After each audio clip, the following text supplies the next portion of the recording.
Rock! Fuck!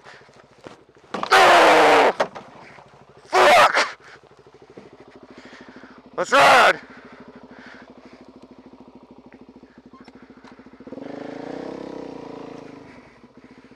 Motherfucking Michael Jordan. Freedom Power Sports. Let's go in here and see what fucking Freedom Power Sports is all about.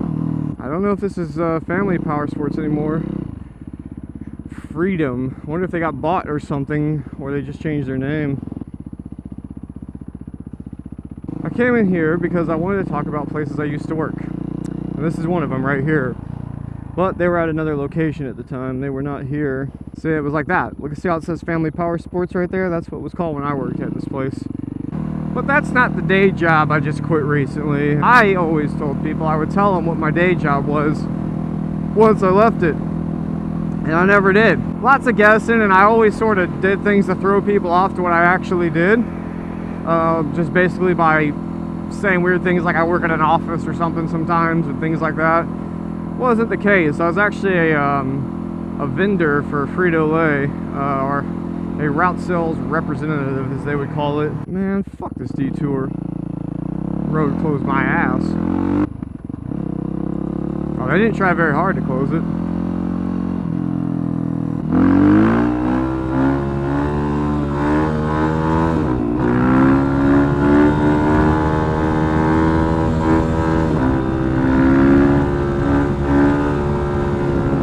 What is a sales rep for Frito-Lay, or a route sales representative, or a vendor?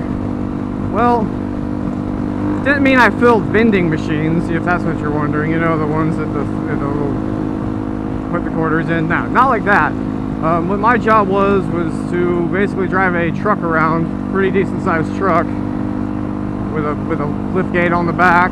I'd fill up grocery stores, and I didn't need a special license for driving trucks that size. I just had to get something called the DOT license. It's not really like getting like an A or B license or a commercial license. It's I think we were just barely under the minimums where we were going to need like an A license or something to drive those trucks around. It worked out because chips aren't very heavy, so the trucks actually pretty much were, I think, always where they weren't going to be heavy enough. I would get up at like, usually most days about 1 in the morning, maybe 2 if it was a later start day. I get dressed and I would drive out to work, which was about a 35-minute drive to work. And your truck would already be loaded up from the orders you put in it the day before. You fucking grab your got some paperwork, a little printer bag, and you go out to these stores and you'd fucking show up there, and if your truck was loaded correctly, which was a 50-50, your stores would be in the order that you wanted them to come off the truck. So you'd have these racks, or if you were on the smaller truck, they would all be on stacks on the side, and you had a dolly, and you dolly them all off and go into the store with them. And it'd always be some sort of deal. You get checked in through some kind of receiver. They got to check all your shit. Some of them don't give a fuck, and they'll just say it's fine, and those are cool guys. But you run all this stuff into the store, then you take it out to the aisles, and you'd stock it.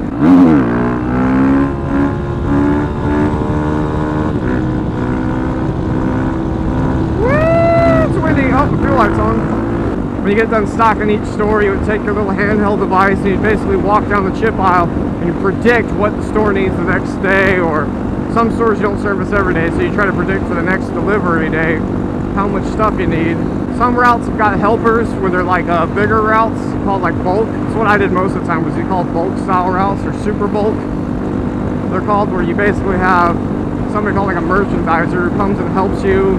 Maybe you drop off a slower store for them, but they can only work 40 hours a week, so you know, you got to sort of manage their time to use them correctly, because you know, you fucking use them up and shit. Most days were somewhere between, I don't know, 9 to 10 hour days. That was pretty common. I've had actually routes where I only worked like 30 something hours, like 35 hours a week. I mean, the days pretty much end as soon as you can get done stocking your stuff and get your truck back. The routes I had where I was getting off that early, I was making no money, because you made commissions. When you get paid by the commissions, though, it kind of sucks because the market goes all over the place. You never know. There's a lot of things that were out of your control. Weird thing was, we used to always have these numbers, these sales numbers we were supposed to meet.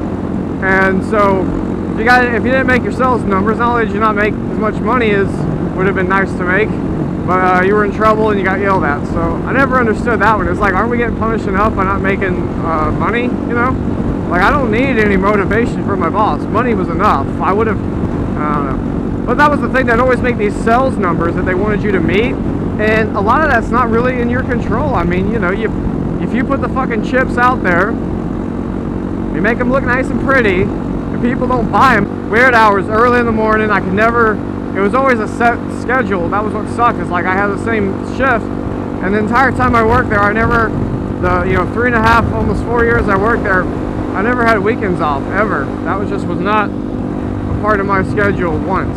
So the only time I ever had a weekend off was during one of my 2 vacations I would get a year. And you have to schedule these vacations in like December for the next year.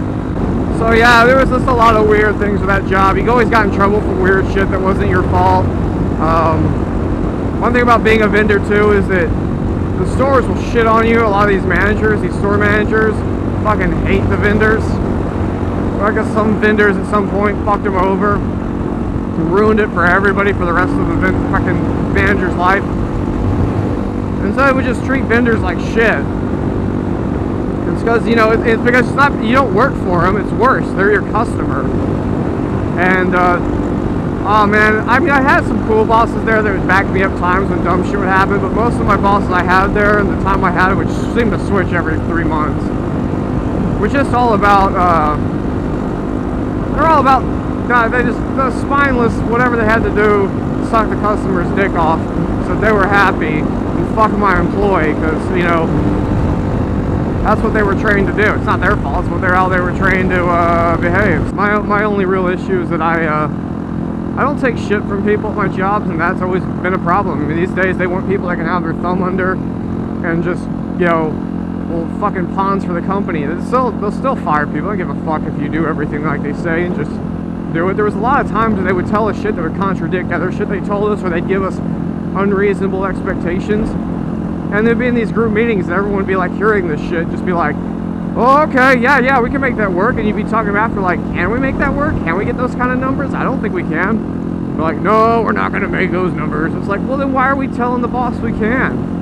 And, you know, the veteran guys would be like, that's just the way this company works. You just got to say you can do it and apologize when you didn't. And the money I was making then was never going to go up or down, really. I mean, it would, but stick with the company and keep getting raises. It doesn't work like that. You know, it works all off commissions and shit, so you can have good years, bad years. It's really not all that in your control. I was in an area where I had stores closed down just because of the economy or whatever, and then what do you do?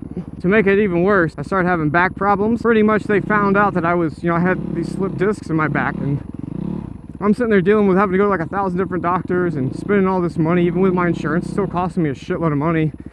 And they were sitting there, every doctor I went to was like, how are you only 28 years old and you've got slip discs in your back? I was like, well, what do I do about that? And everyone would tell me the same shit. They're like, I don't know, man, you might need to think about getting a different job. You got like 20, 30 people telling you that. It starts to ring a bell. Then on top of that, I was starting to make some pretty good money with YouTube and selling rock jeans. Wasn't as much as I was making at Frito-Lay, but it was something, you know. I kind of realized it was something if I needed to, I could live off of.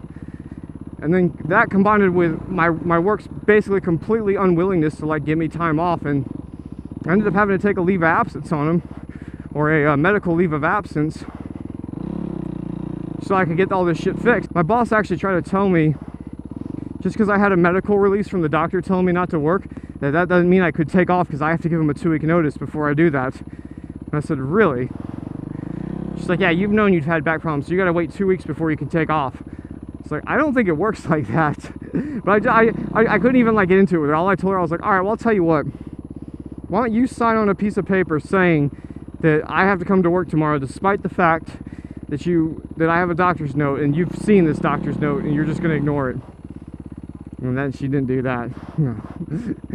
Go figure, right? Basically, once my medical leave was done, and I was told to go back to work, I just never did. Oh, now you know. Knowing is half the battle. Bye-bye. Oh, here it comes. Here it comes. Oh, that's right over there. Which way goes this?